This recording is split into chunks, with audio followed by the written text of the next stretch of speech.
सभी साथियों को मकर संक्रांति की बहुत बहुत शुभकामनाएं। मकर संक्रांति वह पावन दिन है जब सूर्य देव धनु राशि से निकलकर मकर राशि में प्रवेश करते हैं। इसे उत्तरायण का प्रारंभ माना जाता है, यानी देवताओं का दिन आरंभ होता है। शास्त्रों में उल्लेख है, इस दिन स्नान, दान, जप और पूजा का विशेष महत्व है और कहा जाता है कि मकर संक्रांति की कथा सुनने मात्र से भी सूर्य देव प्रसन्न होते हैं और धन, सुख समृद्धि में वृद्धि, रोग, शोक और बाधाओं से मुक्ति, परिवार में सुख शांति और एकता बनी रहती है। प्रिय साथियों, कथा को अंत तक अवश्य सुनें। ये कथा है एक ऐसे गांव की जिसका नाम था शांतिपुर। नाम में शांति थी, पर उस गांव के एक घर में माधव और गोपाल पिता पुत्र के हृदयों में बरसों से अशांति का एक बवंडर पल रहा था। शांतिपुर गंगा किनारे बसा एक छोटा हरा भरा गांव था, जहां की धरती उपजाऊ और लोग सीधे साधे थे। खेतों में खरी फसलें हवा में झूमती मानो जीवन का गीत गा रही हों। पर माधव के घर में वो गीत सदियों से खामोश पड़ा था।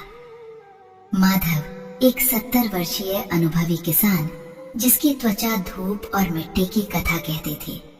उनके हाथ वर्षों से हल चलाते चलाते खुरदुरे हो चुके थे। उन हाथों में जमीन की हर नस की पहचान थी।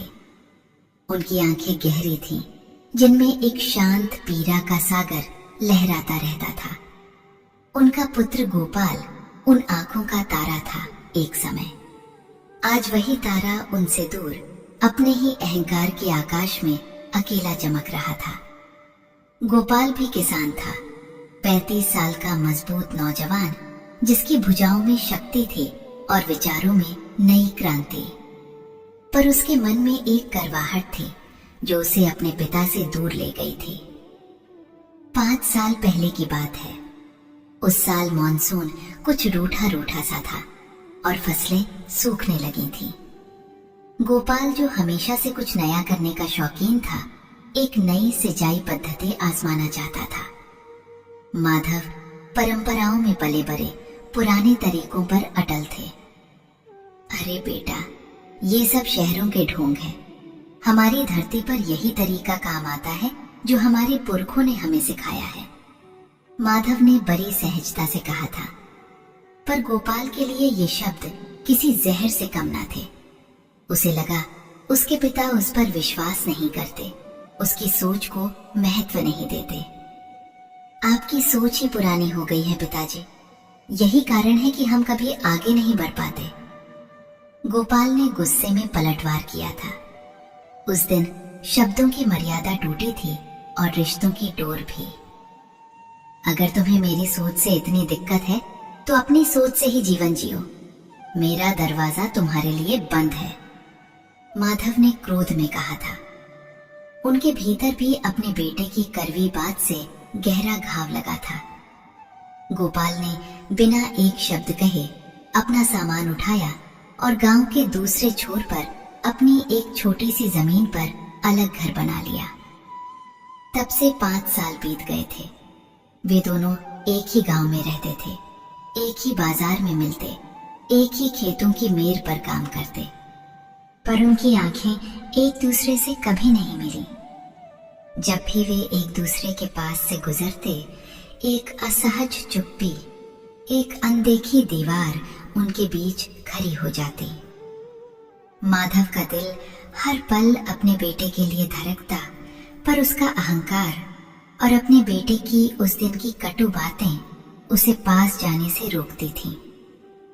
गोपाल भी अपने पिता को देखकर टीस महसूस करता, पर क्यों मैं ही पहले झुकूं का भाव उसे जकड़ लेता था। उसकी माँ, जो इन दोनों के बीच एक सेतु का काम करती थी, इन सब से पहले ही स्वर्ग से धार चुकी थी। उनकी अनुपस्थिति ने इस खाई को और भी गहरा कर दिया था। अब मकर संक्रांति का पावन पर्व नजदीक था। पूरे शांतिपुर में उत्सव का माहौल था। घर घर में तिलगुड़ की सूंधी खुशबू फैल रही थी। बच्चे पतंग उड़ाने की तैयारी में मस्त थे और औरतें घरों को लीप पोत कर स्वच्छ कर रही थीं। ये दिन सूर्य देव के उत्तरायण होने का प्रतीक था, जब सूर्य दक्षिण से उत्तर की ओर अपनी यात्रा शुरू करते हैं, अंधकार से प्रकाश की ओर, शीतलता से ऊष्मा की ओर। ये नवीनीकरण का, दान पुण्य का और संबंधों में मधुरता लाने का पर्व था।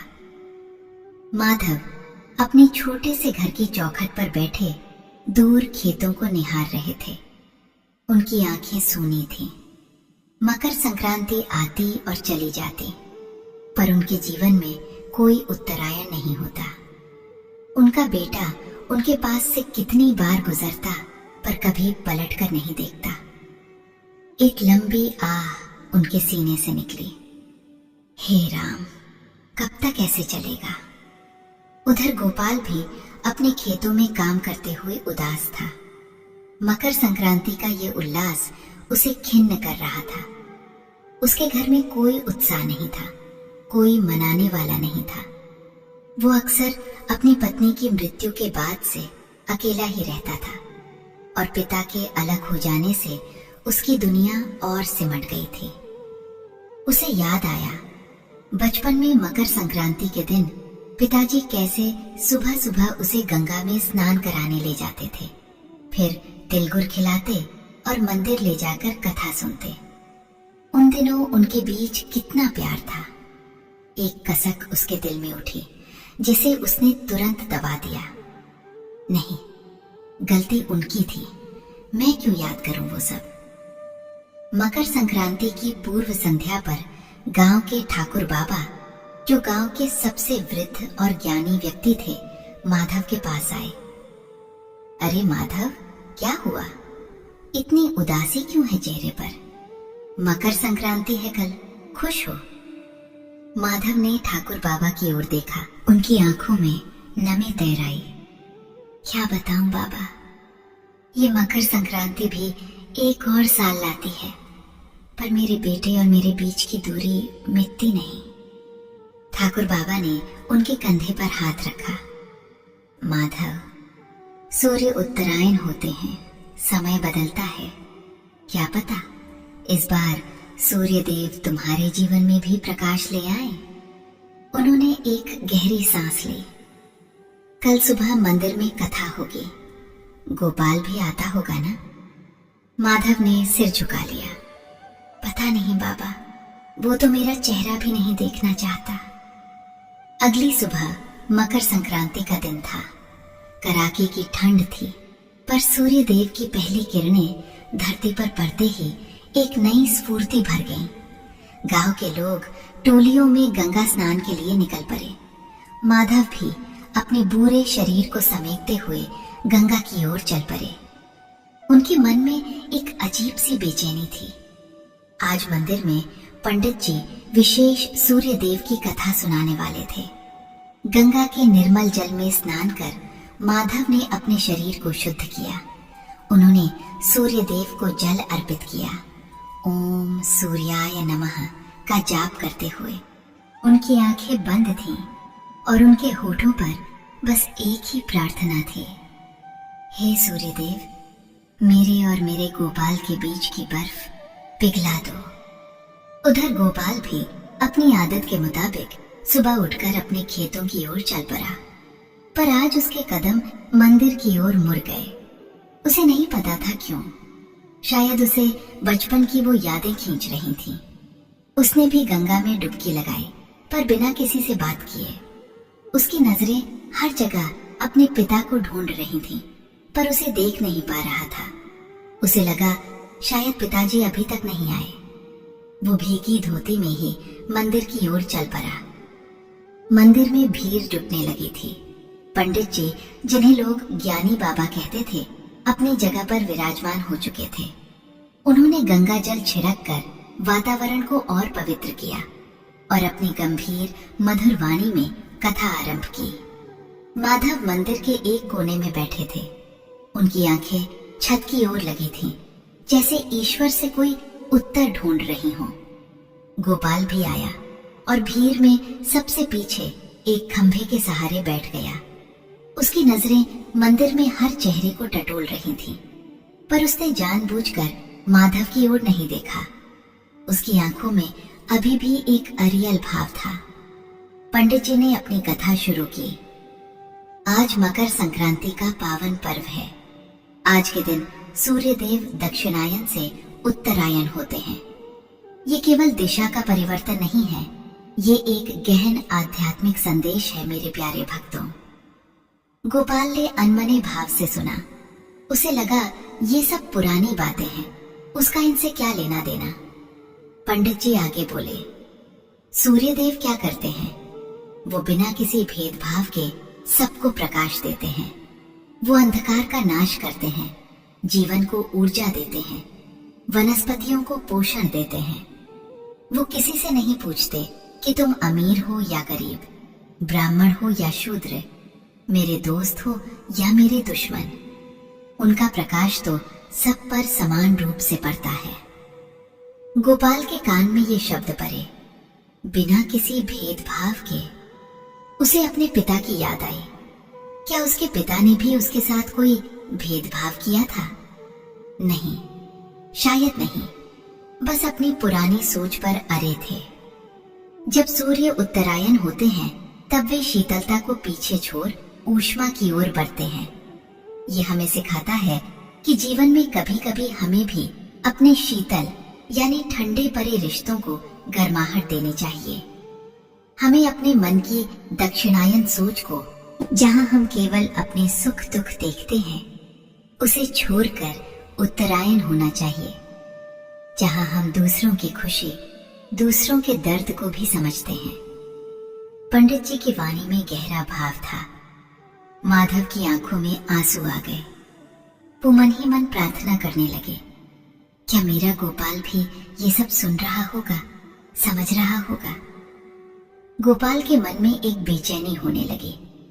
पंडित जी के शब्द तीर की तरह उसके हृदय में चुभ रहे थे। उसे याद आया, बचपन में उसके पिता उसे कंधे पर बैठाकर पूरे गांव में घुमाते थे। एक बार वो बीमार पड़ा था तो माधव ने रात रात भर जागकर उसकी सेवा की थी। उन दिनों तो कोई भेदभाव नहीं था। पंडित जी ने अपनी कथा को आगे बढ़ाया। ये उत्तरायण हमें त्याग सिखाता है। सूर्यदेव अपना सर्वस्व लौटाते हैं बिना किसी उम्मीद के। रिश्तों में भी हमें यही त्याग अपनाना चाहिए। अहंकार, क्रोध, ईर्ष्या, ये सब हमारे मन के अंधकार हैं।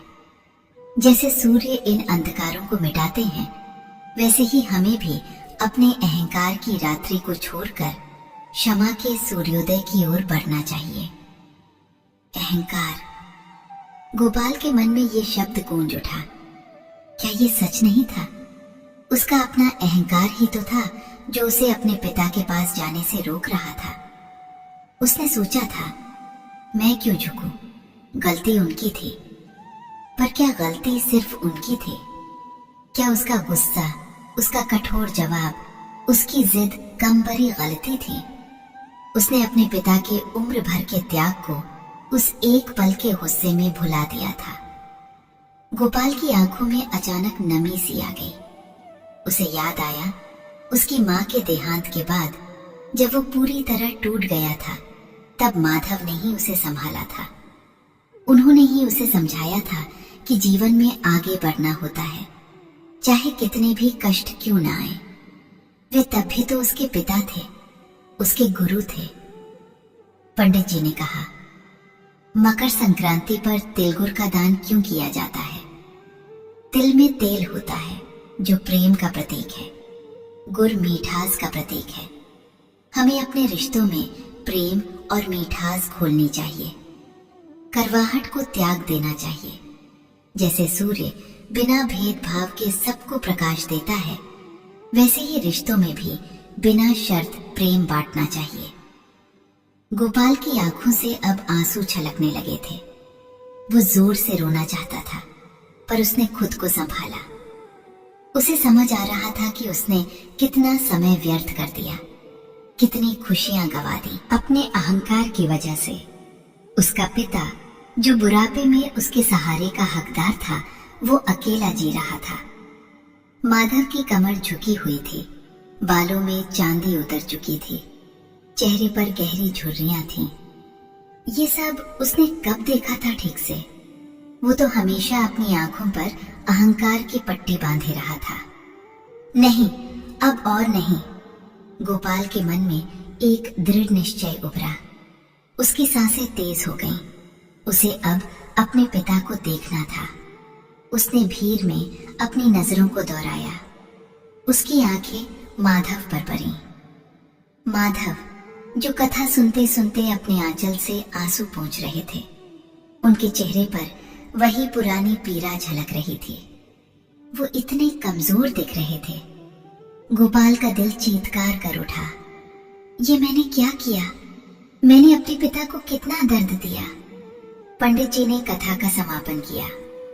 तो मेरे प्यारे भक्तों, आज सूर्य देव के उत्तरायण होने के इस पवित्र अवसर पर आइए हम सब भी अपने मन को उत्तरायण करें, अपने अहंकार को त्यागें, क्षमा करें और क्षमा मांगें, रिश्तों को फिर से जोड़ें।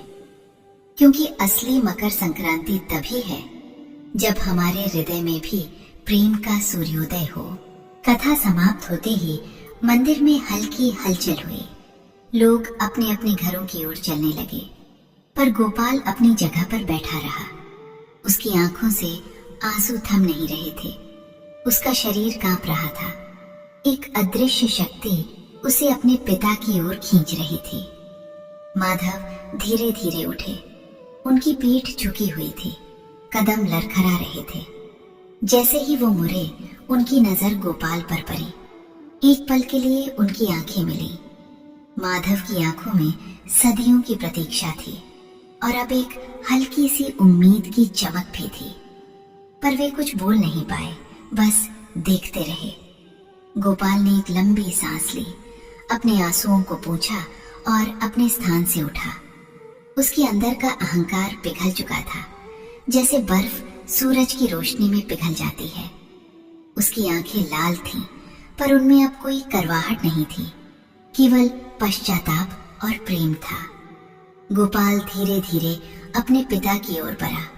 उसके कदम भारी थे, पर उसका दिल हल्का होता जा रहा था।